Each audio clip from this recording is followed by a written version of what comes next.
the sun goes down, Sacramento lights up. Bold, smart, unpredictable. Join Sky Alton as he shines his spotlight on the stories, the talent, and the everyday moments that makes our community amazing. And now please welcome Sky Alton.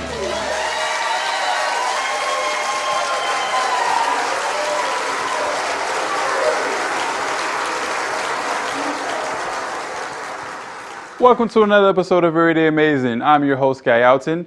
Today we're sitting down with the Philharmonik, a vocalist, producer, and multi-instrumentalist known for blending funk, soul, hip-hop, and R&B into a sound that is uniquely his own. With roots in Sacramento and a reputation for powerful grooves and thoughtful lyrics, he's one of the artists pushing independent music. But don't take my word for it. Let's just take a little bit of sample of his work. Mama said I'll never get down. Be prepared when the time get hard. You're the man of your house now. Don't you ever let the hate in your heart. Just know that you're a vessel and a light in a place that's dark. How sacred is a temple. Every demon's never their part. Women shot through the windows, but couldn't ever see the sunshine. Through the cracks where the plants grow, praying to the Lord for some good times. I should've listened to my kinfolk when they told me that the world is frightening. I wanna live another day. Another day How can I do that working on a minimum wage? on the minimum wage. When the people at the top take the whole world for them to devour. I desire a love that's everlasting. Yet I'll chase temporary satisfaction. Then I wonder why I always feel I'm lacking, Despite having everything I need. Yeah, I was liking that. Don't go anywhere. We're going to get into the music, the inspiration, and the story behind the Philharmonic. We'll be right back. Everyday amazing with Sky Alton. Ladies and gentlemen, please welcome the Philharmonic.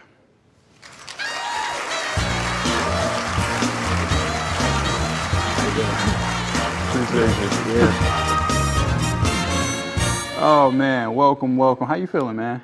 Man, I'm feeling great. Thanks for having me on. I appreciate you giving me your time.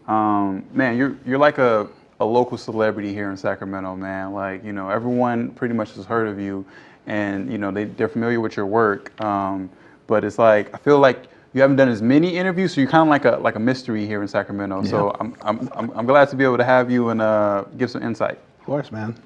So first off, I want to talk about how you got your start in music. Your style is kind of like a blend of like funk, soul, hip hop, and R&B. So just tell me a little bit about what, you know, creatively, how'd you come up with that?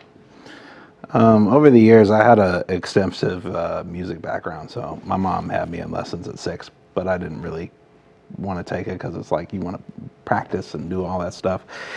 But from 6 to 12, I was in that. Then we couldn't afford the lessons anymore. Moved to orchestra, got some classical background with the violins, and during my junior year, I started producing music because we had like a computer MIDI class back in like, I don't know, 2010. Yeah. And I started falling in love with production. So I started doing the rapping and the producing first because, you know, everybody was rapping at Right. school. We were all in Fruity Loops and you know, just pirating that and Right. and using the demo and then coming back just beating on the tables and rapping. So I was like, I wanted to be a rapper at the time. So I just advanced my production and the rapping at the same time. And that was the start. That was the start. Who was your top rap influences at the time? Kanye West was Okay. the main person I was listening to. Got it. Yeah. Graduation. Good album. Great album. You know, still in my top. Yeah, same for me. Him and Lupe Fiasco are probably in my. Food and Liquor? Actually, The Cool. The Cool. Yeah, Word. Storytelling. Okay, you know? yes, Yeah, yes. great storytelling. Yeah. Okay, so that was the start of everything. And then just tell me over the years, man, how your style changed and evolved. And from that, when did you realize that it was more than just like a hobby for you, and like this was something like, oh, I actually want to do this for a living. This is like my career. I think when I started getting into production and MIDI classes at 16, I was like, I don't think I could do anything else with my life. I think I need to do this. Got it. The passion was there. It's all I wanted to do. Over the years, I feel like that never really went away. Just the evolution and maturing throughout life, but it just stayed there throughout all that process. I didn't always have the music tastes that I had, you know. Of course, I grew up listening to Stevie Wonder. My grandparents put me on to that, Luther. Yeah. Everybody you could think of. Prince wasn't allowed, but that's a different story. But I love Prince. But all of that started to kind of come back in my 20s, and I started to gain a love for it myself.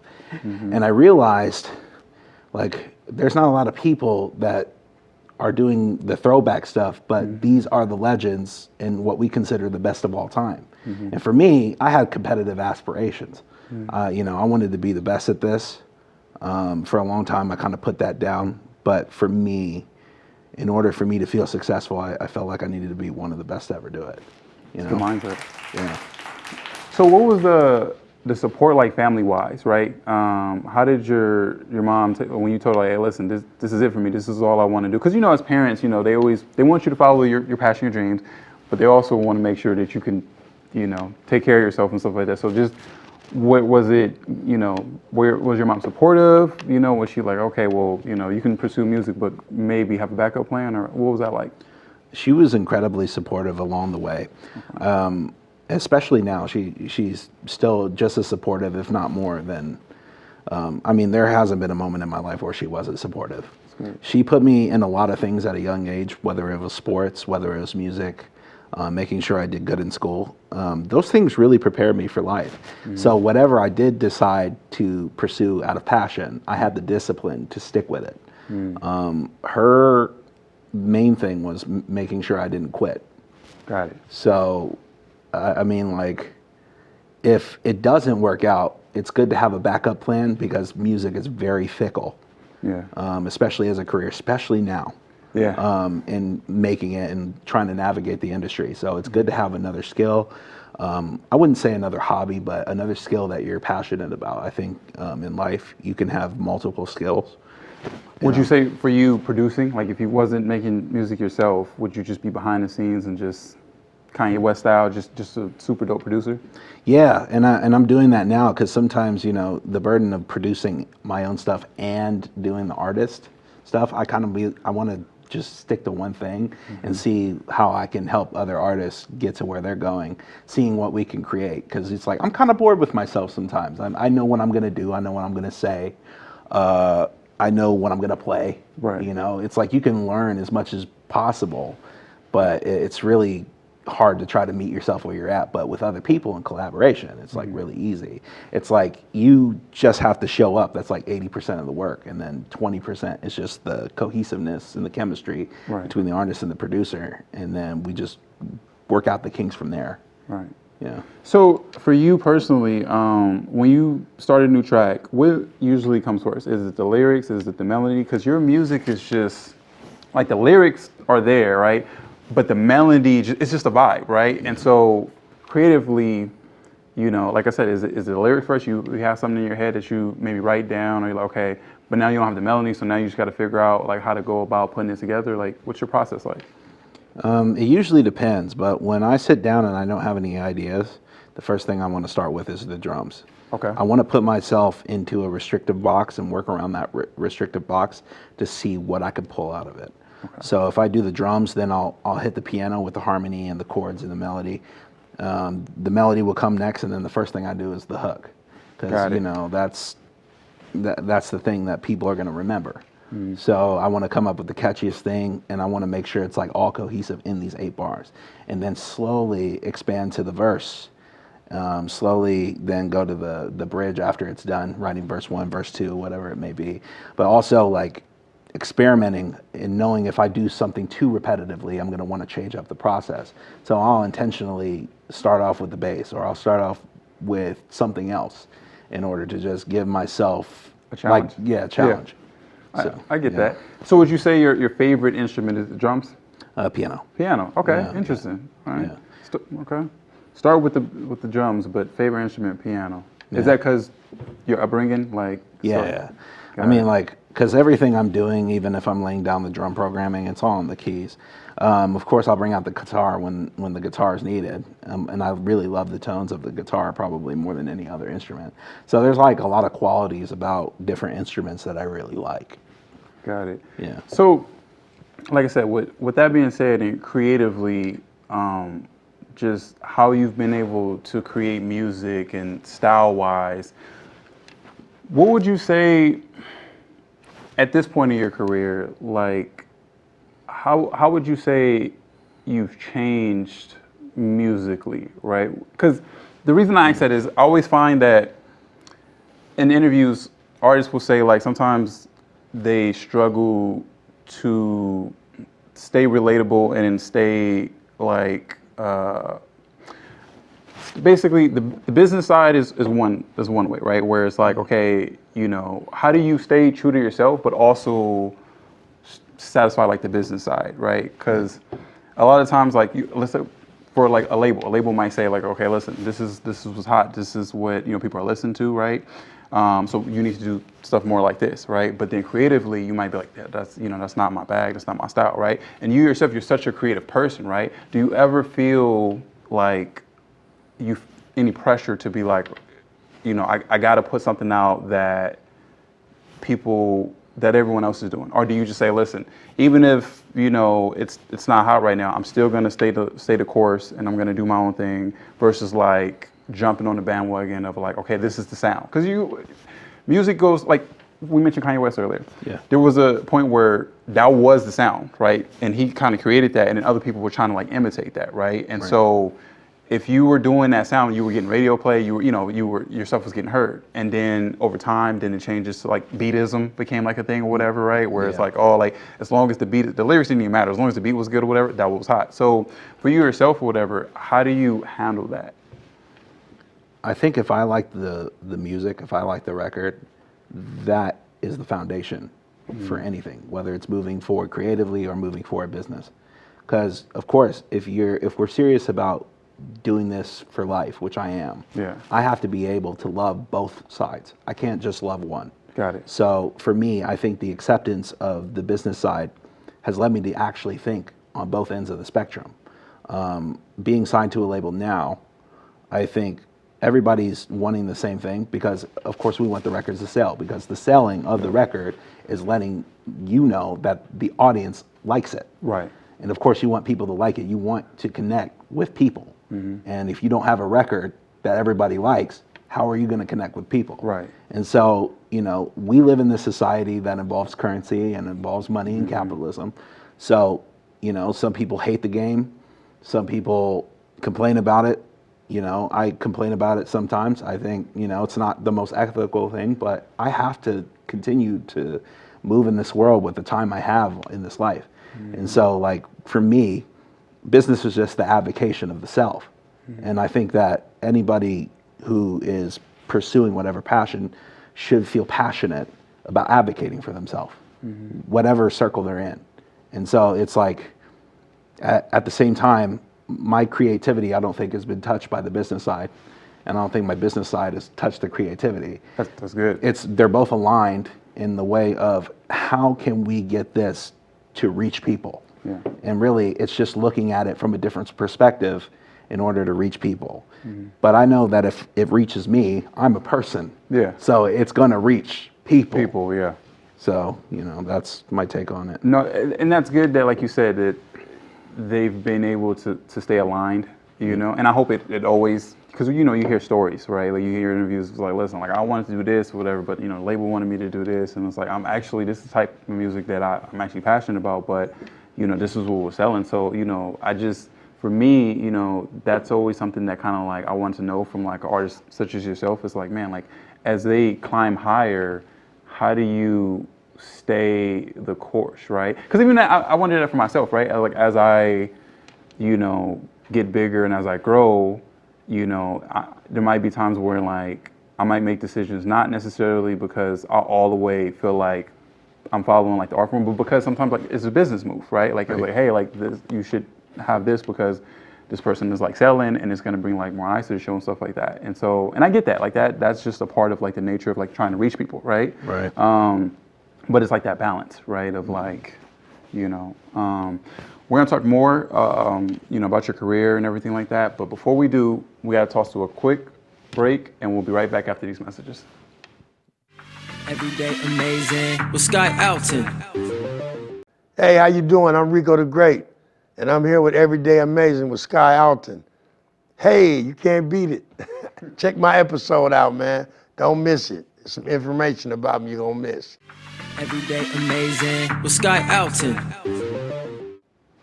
Welcome back to the show. I'm still here with the Philharmonic. Something that I want to ask you, man, is are topics you feel, are there topics that you feel compelled to basically explore in your music? Absolutely. Okay. For sure.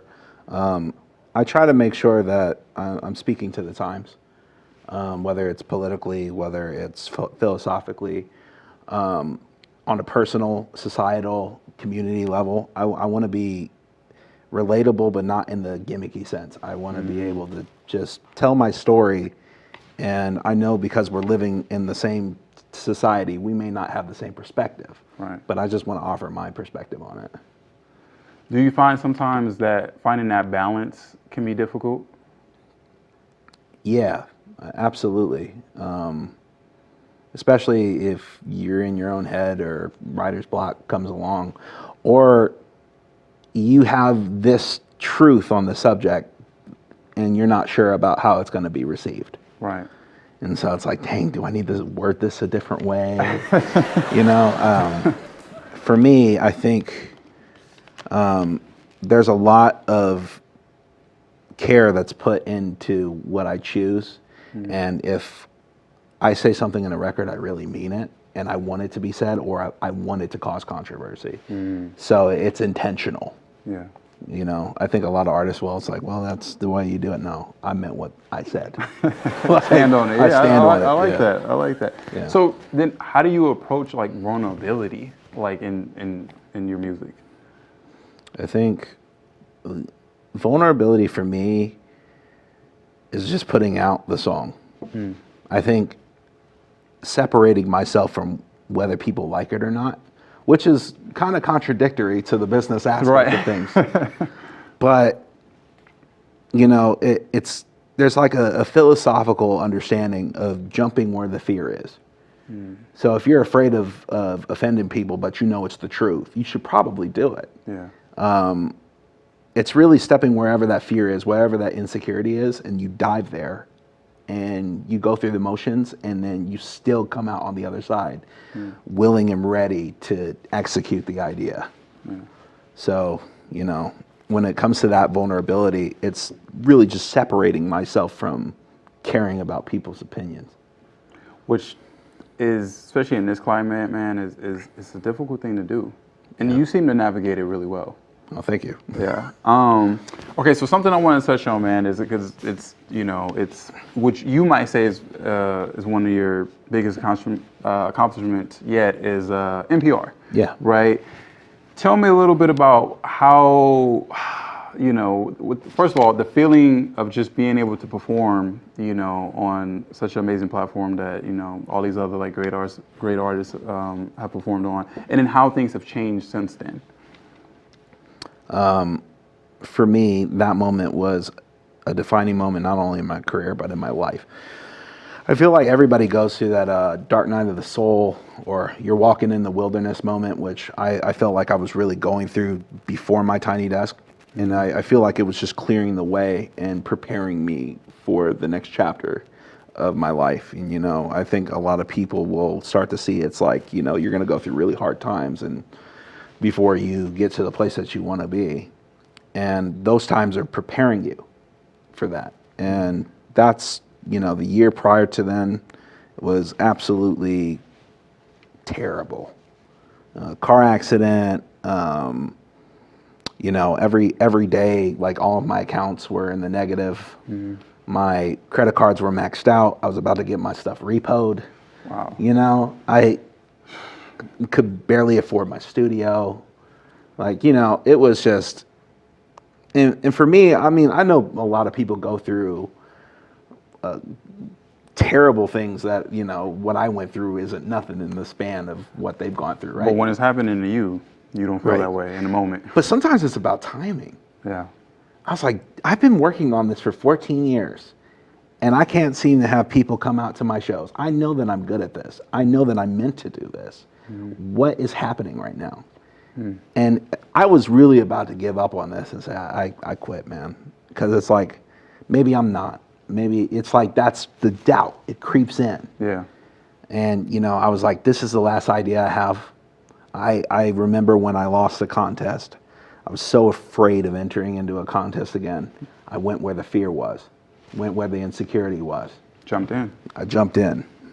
And this time I did it a little different because I like to do everything by myself. I wanted to produce all my music, play all the instruments, but I did it out of necessity. Of course, I love the process, but I did it out of necessity because, number one, I lacked resources. Number two, you know, when you get screwed over in the industry, there's two things you do. You either continue the cycle or you isolate yourself. Yeah. And because of my ethics, I wanted to isolate myself. And so I was like, you know what, I'll just do everything myself. Yeah. And it was a lot of heavy work. And I was moving a lot slower than a lot of people would because I don't have the team, I don't have the, you know, The backing. the backing. Yeah. But also like the lack of ego to be like, and trust in the people around you that were helping me, Yeah. you know? And so for me, when I had nothing, I had to ask for help and had to be vulnerable with the people around me and tell them like, I have nothing to do this, but I need your help and I know this is a good idea. And that's how that came about. And the whole community in Sacramento came together to support me. And without them, I would not be on NPR's Tiny Desk. So when we won Tiny Desk, it felt like a breath of fresh air. Yeah. But I didn't feel like it's a destination.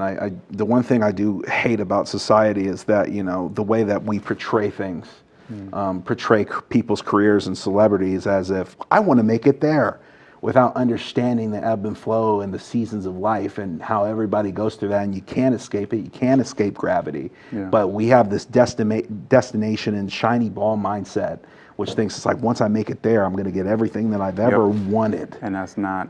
And all you get are, you get moments where you can breathe, you have a refilling of the gas tank and more responsibility. Yeah. The gravity becomes heavier. Yeah. And so, but I knew that going in because I've seen this enough times. It wasn't my first rodeo in life. I was like, I've done this for about 30 years. I think I got it. And with that, I prepared for the next year and a half. I maximized the platform as much as I could. They told me, it's like, hey, any way we can help. Hey, I need these reels for this, so this can blow up on Instagram so I can reach a wider audience. Then we went on the tour for the 10 cities, making sure I sell merch at the cities, making sure I'm prepared because, you know, opportunity meets preparation is how success happens. Yep. And then I asked to release the EP from Tiny Desk and asked for the rights for those, to put those on the digital streaming platforms like Spotify, Apple Music, to really make this go as long as it can. Yeah. Because like this, for me, it wasn't like the destination. Yeah. I was like, it was a breakthrough moment, but I needed this to have me break through to the next moment. So I had to make it last. Yeah. You know? So I made that last for about a year and a half, traveled the world for the first time, went to Europe, went to Japan, Indonesia, London, Barcelona, Madrid, Switzerland, which is incredibly beautiful. All these countries are incredibly beautiful, and I would love to do it again. I hope I get to do it again. Right. Yeah. But it just gave me so much perspective and the amount of cultures I was able to see, and yeah, it was like, I love this. I'm glad that I stuck with this. I'm glad I didn't quit.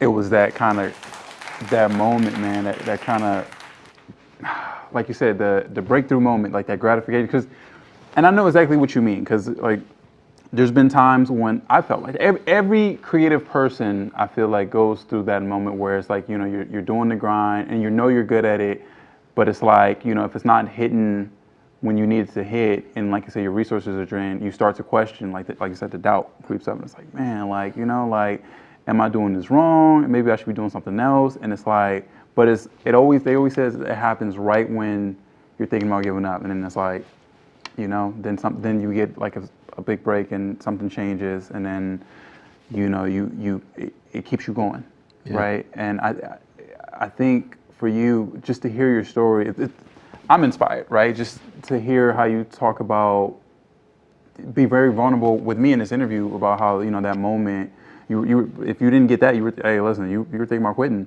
and it happened right when it was supposed to happen, and like I said, it was a breath of fresh air. Okay, cool. And you know, you maximize your opportunity, and I just think that's just such an amazing, like, story, man. I'm so happy, like, you know, that worked out the way it was supposed to work out, you know. And with that being said, I understand, like, you have a new single out, so I kind of want to give you time to talk about that. So tell me, you know, the inspiration behind it, and you know, what was the creative process? How was this single different from other singles you've created? I think this one, I was really leaning into my inspirations, really leaning into the times of the world that we're living in.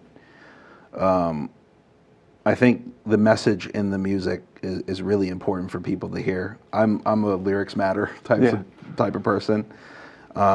I mean, I've released 2 singles. I've released Home and then Which Side You're On, back to back in a weeks. And I mean, these 2 records are just about finding ourselves. You know, the revolution won't be televised. It starts here in the brain. And so really, it's just getting whoever hears this record to that place, to where the revolution starts in the mind. You start looking at things different, start changing your perspective, being vigilant and watchful, being observant, also being discerning. Like, for me, I realize with the platform I have, I feel like I have a responsibility, not only to tell my story, but to impart wisdom on whoever has the ears to hear it. And so now I feel like that I have the platform and the times that are happening, I'm ready to show the entire world this message. And some of it's not going to be for everybody. It's not going to be for the light of heart, but it definitely reflects the times we're in. And I feel like a lot of us artists are willing to talk political, but we are not willing to put it in the art. I think there are too many people that use the arts for entertainment, and I think people are tired of being entertained in a society in which most of us, especially our generation, is struggling, and the people who are in power are not willing to do anything about it except lie to our face. And so I think, you know, the time for entertainment is done, and I think that the world needs to stop looking for artists to do that for them. Right. It's like, you know, when the news fails and the media fails, and I'm talking about big media, that's our responsibility. It's the comedian's responsibility. It's the musician's responsibility. It's the painter's responsibility. Because I feel like in order to make an impact, you're going to have to make a few people mad. Yeah, you got to ruffle some feathers. And we got to have the conversations. And I'm ready to ruffle feathers. Yeah. It takes a lot of courage too, man. But I definitely agree with you, and you know, the fact that you're willing to do that, put that in your music, and to go there, right? Because like you said, there's a lot of people who just don't. And as fans, sometimes we wish and we hope, you know, and because of, you know, big money, big brands, right? Sometimes people don't go there because they want to protect, you know, the image and everything like that. And so, but you know, when you get artists like yourself, or whatever, stepping out first, we can only hope that, you know, others follow, right? Like somebody's got to, you know, step out. So before I let you go, because there's only like 3 minutes left in the show, I like to play this game where I have my guests pull a card, and what you're gonna do, you're gonna pull a card, read the question, and then answer it. I have no control over, you know, what questions you get. Some of them are just so random, but I always feel like we have fun with them. And so, yeah, I just kind of want share that with you. See if I can get one out of this. There we go. All right. This is gonna be a good one. I can already tell. What would be the hardest part about having children? Oh, interesting. Whoa. Being a dad, just like being a father. It's one of those things that I don't have aspirations in this life. I don't have a desire to want any kids, you know. So Listen, this is yeah. Like I said, the cards just, I don't know, somehow, you know, they just be knowing. Maybe that's just, you know, what did you need to put out there? Say, hey, listen, like, you know, if anyone was wondering, it's not something I have aspirations for. You know? No, me and my partner both. We're like, we're going to skip that on this life. I mean, in this economy, no, absolutely not. It's a very understandable and real thing. Yeah, too much latchkey behavior as a child. So I'm living my childhood now. I'm going to the amusement parks. I'm going to take the trip on the roller coaster. I'm going to be the father to my inner child now. There's nothing wrong with that. I get it. Well, I want to thank you again for coming on the show, man, and just sharing some of your wisdom and sharing your story. Like you said, like all of Sacramento is behind you. Definitely big fans of like your work, and we can't see what you continue to do. But before I let you go, I want to give you a chance to give out your socials, let people know where they can follow you and support you. Yeah, follow me on Instagram, TikTok, Twitter, YouTube, all under the Philharmonic. The Philharmonik, and make sure to watch out on March 20th when the first part of my album, Transcendentalism, comes out. All right, I appreciate you again for coming on the show. And to the people out there, make sure to like, subscribe. You know where to find me. Everyday Amazing with Sky Alton. And until next time, I'll see you then.